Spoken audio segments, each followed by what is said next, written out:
What's up, and welcome back to part 2, Sunday's coverage from the September Super Grand Champ. I'm Kemble, and this is Chris Tilley. Tilley.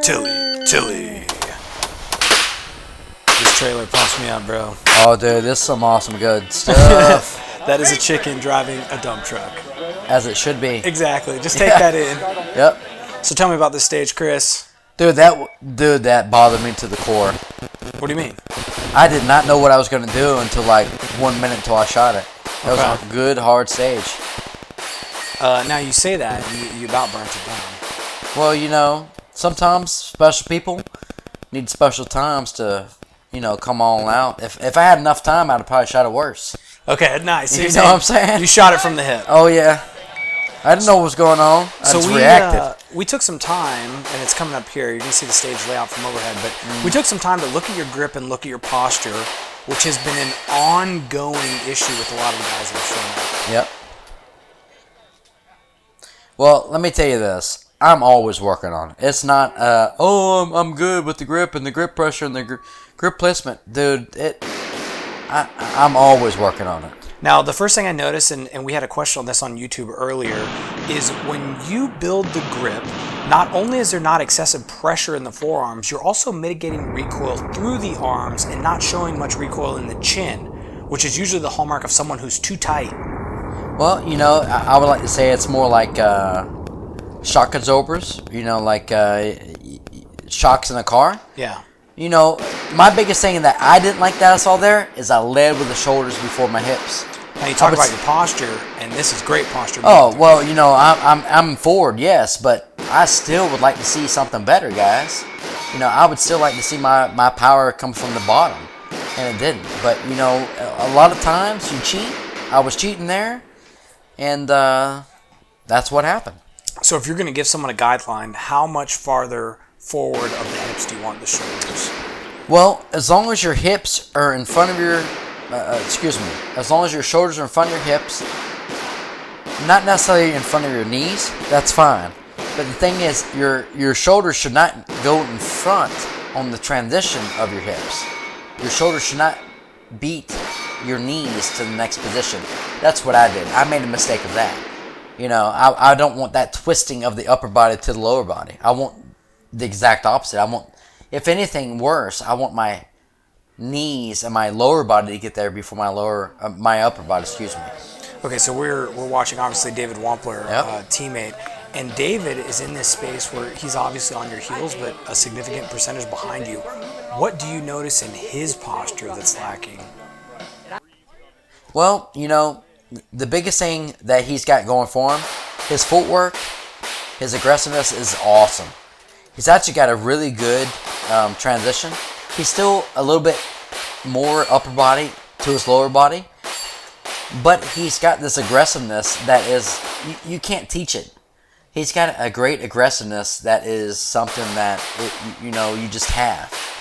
You know, you cannot teach it. He is absolutely killing the targets. Yeah, so I like to describe that as an urgency to the next task. So essentially he's tracking what's coming up in sequence and has a desire to get there. It's a mental aspect of killing the stage. You know, obviously he does a lot of technical positions, right? You know, but it's a mental attitude of overcoming everything else and destroying.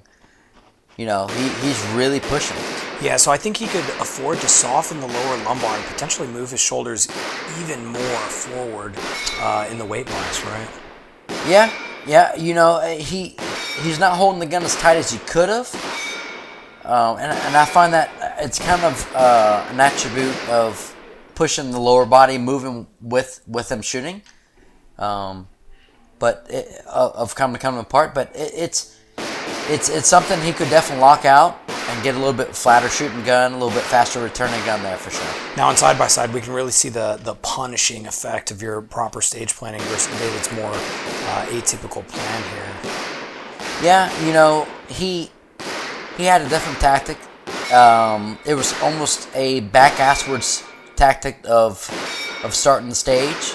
I don't necessarily say it was worse, but I think it did make the stage harder. Okay, now you're being ridiculous. It made it harder. You've already unloaded show clear. He's still shooting, right? You know, it made the stage harder. Let's just put it that way. Absolutely.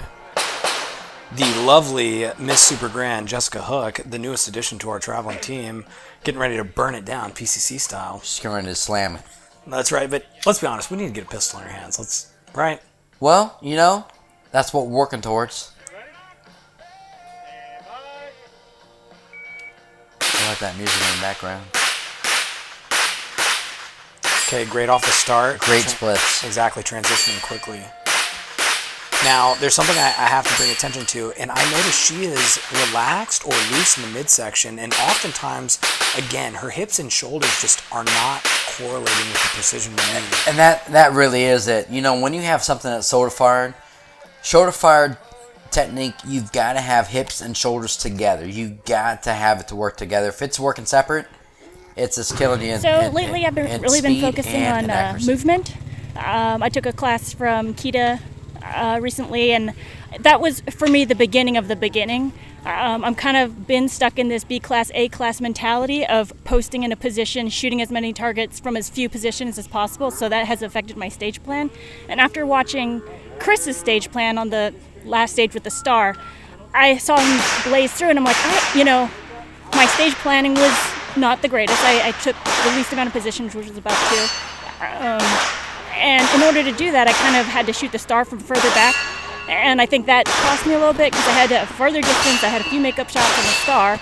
And if I had just gone closer, and if I had created something that flowed a little better, I could have multitasked a little better by shooting on the move. And I was a little disappointed in myself that I didn't push myself. I did what was safe for me. So I went second on that stage, so I'll get to see Chris shoot first before me into the next few stages, so I'm going to watch his plan and see how he moves, because he's shooting pistol. And so there's no reason why, as a PCC shooter, I couldn't do his stage plan since his is pistol.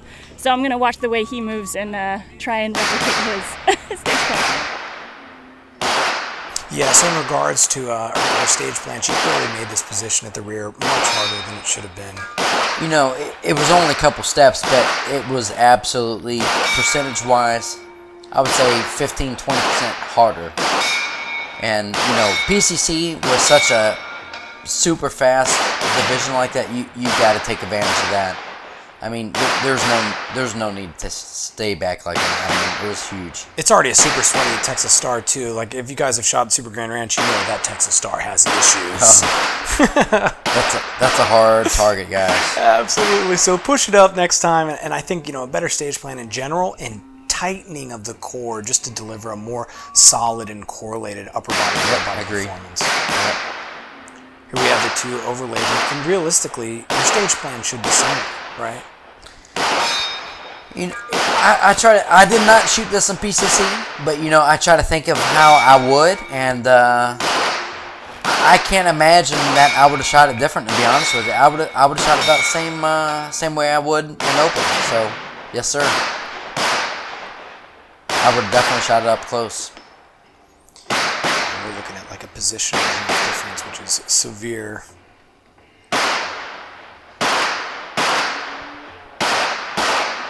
Man, you can really see how much water we took on from the hurricane. Oh, it was horrible. Right? Yeah. We're still dealing with it. How many? It's like 3 weeks later? God almighty. Sean Collins, back down from Philadelphia, was happy to have him both Saturday and Sunday, shooting as a practice here. Anything for Sean off the draw? Well, I can't help but think about Teletubby. What's that thing on his head? We just need to ear probe mount the cameras. Right? I mean, here's the thing about first-person video, too. It's like a lot of people have submitted us that for coaching review, and you cannot tell as much about the user inputs from first as you can third-person video. Absolutely. We have David Wampler, another open division shooter, versus Sean Collins in overlay.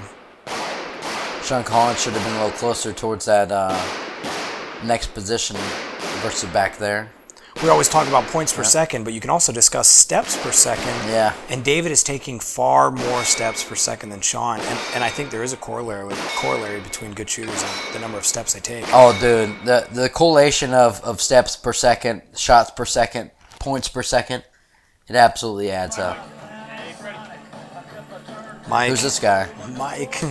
Oh God, my monster! Or is that his monster? You know, no it's one hard to knows. tell. Yeah, we zoomed in though. Oh God! Please, if you're the owner of this monster, get a hold of us at supergrandchamp@gmail.com. Solid grip. I do like where he's at extension-wise. A little too upright, maybe. A rearward weight bias. Little rearward. Little light on the grip, to be honest with you. With his size, I'd like to see that gun jumping a lot less. Now you say that, and what do you think it is? Do you think it's direction of the grip pressure?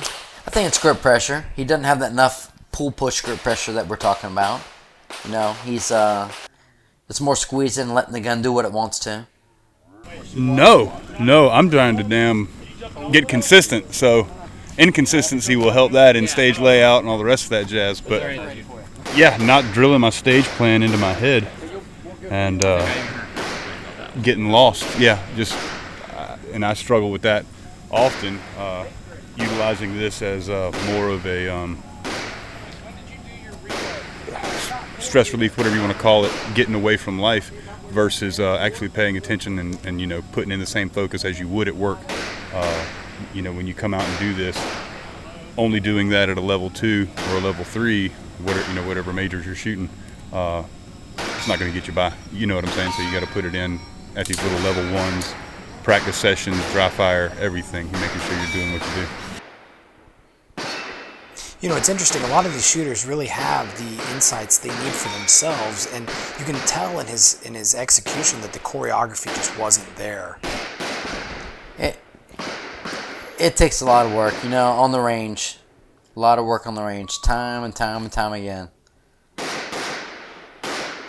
presentation, though, again, I think looks strong.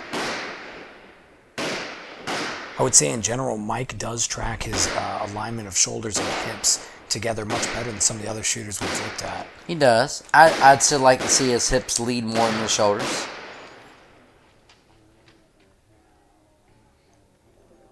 That was a double tap on the reload there. Tap, tap. Make sure it's stuffed in there, Mike. Not necessary. And there we go with that choreography. Right? It's like uncomfortable in the position upon arrival. We saw it a position and a half or 2 positions ago as well. He's not even far enough to left to make me happy, honestly. He really cut that spot off. Yeah. Could have pushed it farther, like at 3 least paces. 1 step, Okay. yeah. Yep. TJ Myers rocking the Teletubby.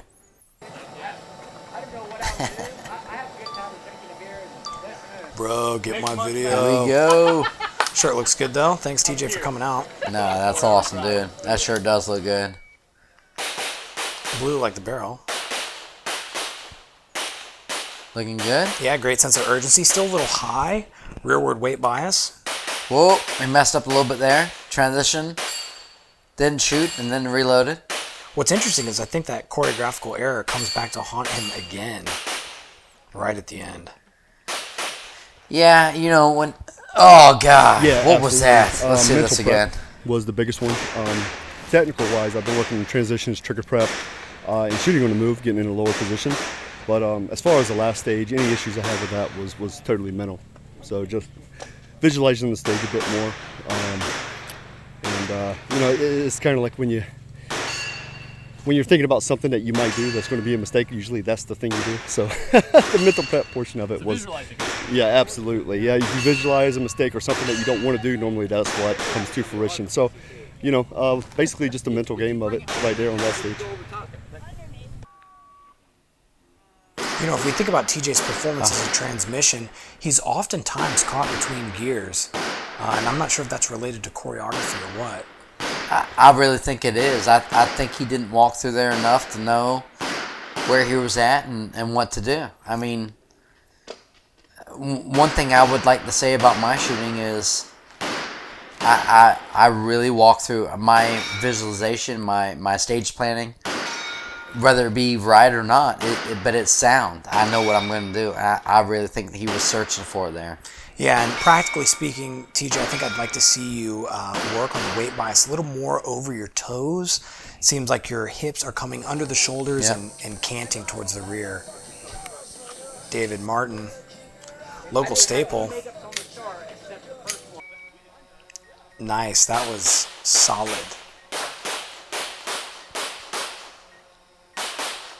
How much does David Martin weigh? 110 pounds. Nice. 6'4". 6'6", 110. All Nothing jokes wrong with aside, that. He's shooting solid. Ooh. Ooh. I think I spoke too soon. Texas Star really hemming people up. Oh, that no-shoot popper. Oh, we got one. Oh, God. Oh, David Wampler can't contain himself. Traveling teammate and range officer What is David he doing? Wampler. Ladies and gentlemen. Yeah, he's showing his appreciation for that no-shoot popper. Thank God we have this Texas Star cam. Scar. The Texas Scar is cam. right. That's right.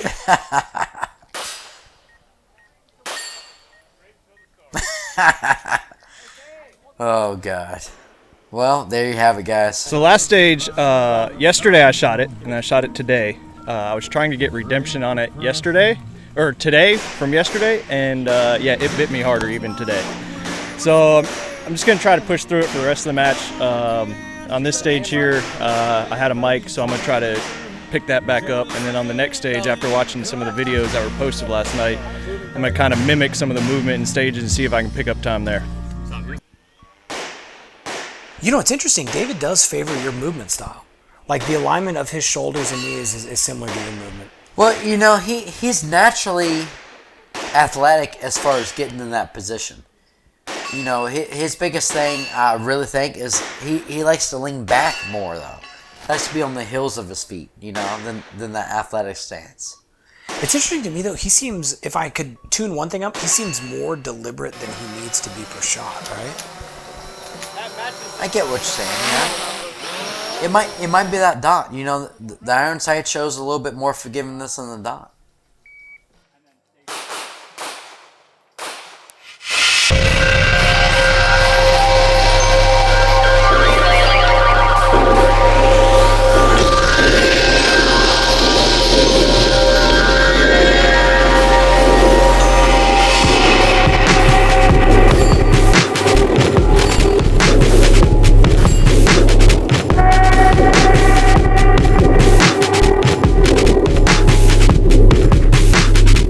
I don't know if I want to comment on my failure on the Texas Star. It was a bit surprising to shoot all alphas and just one Charlie and then need multiple makeups on the Star.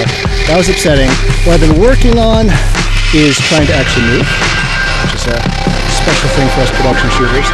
And then I know I also need to work on maintaining a firm grip since I don't have that much live fire behind me. And so that's been a problem. And so that's been a problem.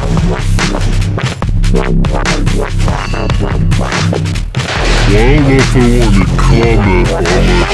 on Texas Star. Well,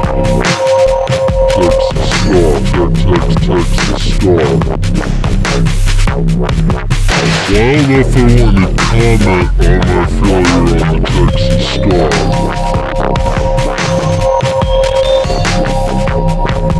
It was a bit surprising to shoot all alphas and just one Charlie and then... Well, if I want to comment on my failure on the Texas Star. Texas Star. It was a bit surprising to shoot all alphas and just one Charlie and then... Well, I don't know if I want any comment on my failure on the Texas Star.